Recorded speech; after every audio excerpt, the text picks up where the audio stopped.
नमस्कार, मैं अविसार शर्मा। बिहार चुनाव के नतीजे आ चुके हैं, लेकिन क्या असली खेल अभी बाकी है?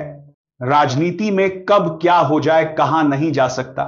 नतीजों के ठीक बाद एक ऐसी खबर आई है जिसने सियासी गलियारों में हलचल मचा दी है। एक ऐसा ऑफर जो सीधे नीतीश कुमार को दिया गया है और वो ऑफर है प्रधानमंत्री बनने का। दोस्तों, इस वीडियो में मैं आपको पूरी डिटेल्स दूंगा, लेकिन उससे पहले छोटी सी रिक्वेस्ट, अगर आपने अभी तक वीडियो को लाइक नहीं किया तो गोदी मीडिया के आलसी एंकरों की तरह ना बने। लाइक बटन दबाओ, इसे अपने दोस्तों और फैमिली के साथ शेयर करो।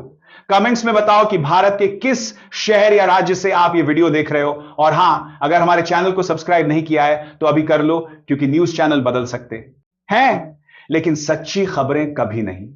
मजे की बात यह है कि यह ऑफर इंडिया गठबंधन या महागठबंधन ने नहीं, बल्कि उस पार्टी ने दिया है जिसने इस चुनाव में सबको चौंका दिया है। जी हां, हम बात कर रहे हैं असदुद्दीन ओवैसी की, पार्टी AIMIM की।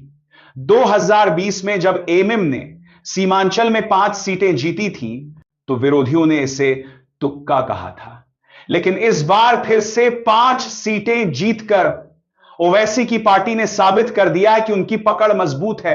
अब इसी ताकत के दम पर AIMIM ने नीतीश कुमार के सामने एक नया समीकरण रख दिया है। AIMIM के बिहार यूनिट ने सोशल मीडिया पर एक फॉर्मूला पेश किया है।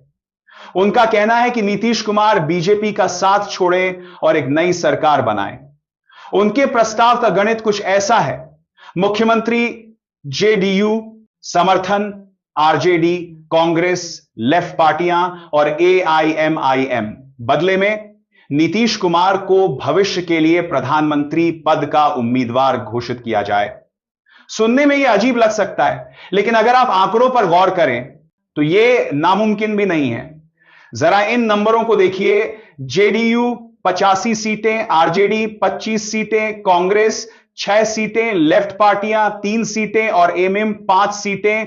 अगर इन सबको मिला दिया जाए तो आंकड़ा एक 122 के पार पहुंचता है, जो बिहार में सरकार बनाने का जादुई नंबर है।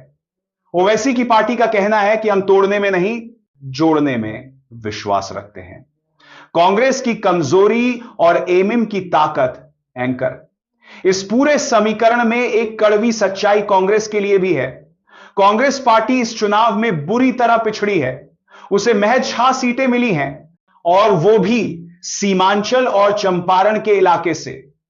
मगध, मिथिला और शाहाबाद जैसे क्षेत्रों में तो कांग्रेस का खाता भी नहीं खुला। यानी अगर सीमांचल साथ न देता तो कांग्रेस 0 पर भी आ सकती थी। दूसरी तरफ एमएम ने तेजस्वी यादव को याद दिलाया है कि चुनाव से पहले उन्होंने गठबंधन का ऑफर दिया था, जिसे ठुकरा दिया गया।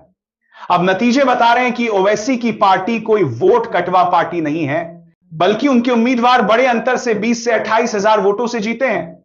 अब सबसे बड़ा सवाल, क्या नीतीश कुमार इस ऑफर को स्वीकार करेंगे? हकीकत यह है कि यह राह इतनी आसान नहीं है। तकनीकी रूप से सबसे बड़े दल या प्री पोल अलायंस ना को ही राज्यपाल पहले बुलाते हैं। नीतीश कुमार अपनी मुख्यमंत्री की कुर्सी को लेकर कोई जोखिम शायद ही उठाएं।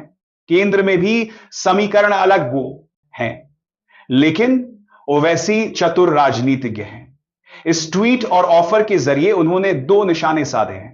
पहला, उन्होंने अपनी सियासी अहमियत दर्ज करा दी है, और दूसरा, उन्होंने महागठबंधन को यह एहसास दिला दिया है कि उन्हें इग्नोर करना एक बड़ी भूल थी। बहरहाल, राजनीति में संभावनाएं कभी खत्म नहीं होती। आंकड़े अपनी जगह हैं और कुर्सी का मोह अपनी जगह। ओवैसी ने पासा फेंक दिया है।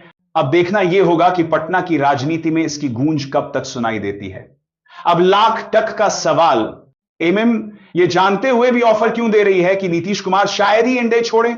चुनाव से पहले असदुद्दीन ओवैसी और अख्तरुल इमान ने महागठबंधन से गठबंधन करने का ऑफर दिया था, लेकिन आरजेडी और तेजस्वी यादव ने अछूत की तरह व्यवहार करते हुए यह ऑफर ठुकरा दिया था।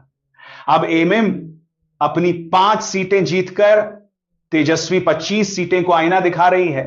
यह ऑफर नीतीश के लिए कम, तेजस्वी को जलाने के लिए ज्यादा है।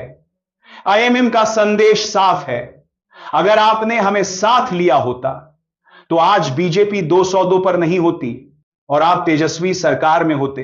कांग्रेस इस चुनाव में सिर्फ 6 सीटें जीती है और वो भी सीमांचल अमीम के प्रभाव वाले इलाके से। मगध, मिथिला, सारण जैसे बड़े इलाकों में कांग्रेस शून्य है। एमएम यह साबित कर रही है कि मुस्लिम वोट पर कांग्रेस की पकड़ खत्म हो चुकी है और असली प्रतिनिधि वहां हैं। एमएम यह जानती है कि नीतीश कुमार यह ऑफर नहीं मानेंगे, लेकिन इस ऑफर ने एमएम को सुर्खियों में ला दिया है। यह साबित करता है कि वे सिर्फ 5 विधायक नहीं हैं, बल्कि वे किंग मेकर बनने की क्षमता रखते हैं। यह बयान उनकी राजनीतिक ताकत का एहसास कराने के लिए है।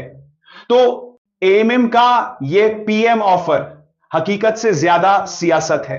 यह नीतीश को प्रधानमंत्री बनाने का ईमानदार प्रयास नहीं है, बल्कि महागठबंधन, खासकर आरजेडी को उसकी गलतियों का एहसास दिलाने का तरीका है। यह ऑफर असफल होगा क्योंकि राज्यपाल सबसे बड़े प्रीपोल गठबंधन दल को ही सरकार बनाने के लिए बुलाएंगे, जिनके पास 202 सीटों का विशाल बहुमत है। इस पूरे सियासी समीकरण पर आपकी क्या राय है? क्या नीतीश कुमार को यह रिस्क लेना चाहिए? कमेंट बॉक्स में जरूर बताएं। और अगर आपको हमारा यह विश्लेषण पसंद आया हो तो चैनल को सब्सक्राइब करना ना भूलें। धन्यवाद। आज के लिए इतना ही। मिलते हैं अगले वीडियो में। तब तक के लिए नमस्कार दोस्तों।